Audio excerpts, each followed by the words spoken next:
ప్రస్తుతం రాష్ట్రంలోని ప్రభుత్వ స్కూళ్లు, హాస్టల్లో జరుగుతున్న ఫుడ్ పాయిజన్ ఘటనలు రాష్ట్రంలో పొలిటికల్గా హీట్ను రాజేస్తున్నాయి. ఈ వ్యవహారంలో అధికార కాంగ్రెస్, విపక్ష బీఆర్ఎస్ మధ్య మాటలు తూటాలు పేలుతున్నాయి. ఈ క్రమంలోనే మంత్రి సీతక్క వరుస ఫుడ్ పాయిజన్ ఘటన వెనుక కుట్ర దాగి ఉందంటూ షాకింగ్ కామెంట్ చేశారు.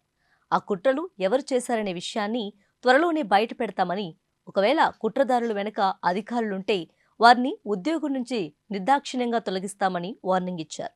ఫుడ్ పాయిజన్ ఘటన వెనుక ఓ రాజకీయ పార్టీ ఉందని తమకు అనుమానంగా ఉందని చెబుతూ మరో సంచలనానికి తెరతీశారు.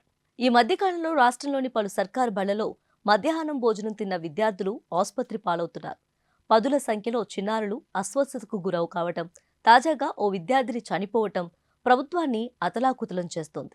వసతులు లేవంటూ ప్రతిపక్షం రోడ్లపైకి రావడంతో ఆయా ప్రాంతాల్లో ఉద్రిక్తతలకు దారితీస్తుంది. ఇలా ఫుడ్ పాయిజనింగ్ కావడంపై హైకోర్టు కూడా సీరియస్ అయింది. సంబంధిత అధికారులు, ప్రభుత్వం ఏం చేస్తుందని హైకోర్టు ప్రధాన న్యాయమూర్తి అడిగిన ప్రశ్నకు స్కూల్లో పెట్టిన ఫుడ్ కారణంగా ఫుడ్ పాయిజన్ జరగలేదని జవాబిచ్చారు. విద్యార్థులు బయట ఫుడ్ తీసుకోవడం వల్లే ఆసుపత్రి పాలయ్యారని జడ్జి ముందు పలుకులు పలికారు. దీంతో తగిన చర్యలు తీసుకోవాలని హైకోర్టు ప్రభుత్వాన్ని ఆదేశించింది. ఇంతలోనే ఫుడ్ పాయిజన్ వెనుక భారీ కుట్ర ఉందని మంత్రి సీతక్క ప్రభుత్వ అసమర్థతని కప్పిపుచ్చుకుంటూ సంచలన ఆరోపణలు చేశారు. ఈ కుట్రలో అధికారులు భాగమై ఉంటే వారిపై చర్యలు తీసుకుంటామని, వారిని ఉద్యోగాల నుంచి తప్పిస్తామని వార్నింగ్ ఇచ్చారు. అసలు దీనంతటికీ బీఆర్ఎస్ఏ కారణమని, జరుగుతున్నది ఆహార కలుషితం కాదని రాజకీయ కలుషితమన్నారు. అన్ని కోణాల్లో ఇప్పటికే కీలకమైన సమాచారం తెప్పించుకున్నామని, త్వరలోనే వివరాలు బయటపెడతామన్నారు సీతక్క. చాలా సున్నితమైన అంశాలపై కుట్ర చేసి ప్రభుత్వానికి చెడ్డ పేరు వచ్చేలా చేస్తున్నారని ఆరోపించారు. Food poison, Lagacharla case, Dilawarpur ఆందోళనలు అన్నీ బీఆర్ఎస్ సహకారంతోనే జరుగుతున్నాయన్నారు.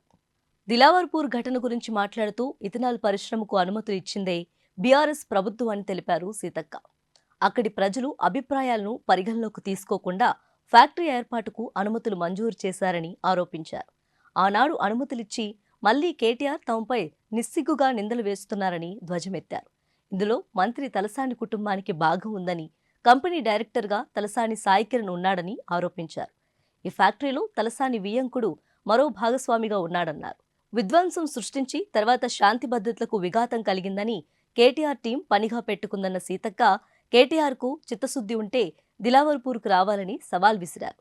చిల్లర రాజకీయాలు, డ్రామాలు ఆపాలని హితవు పలికారు.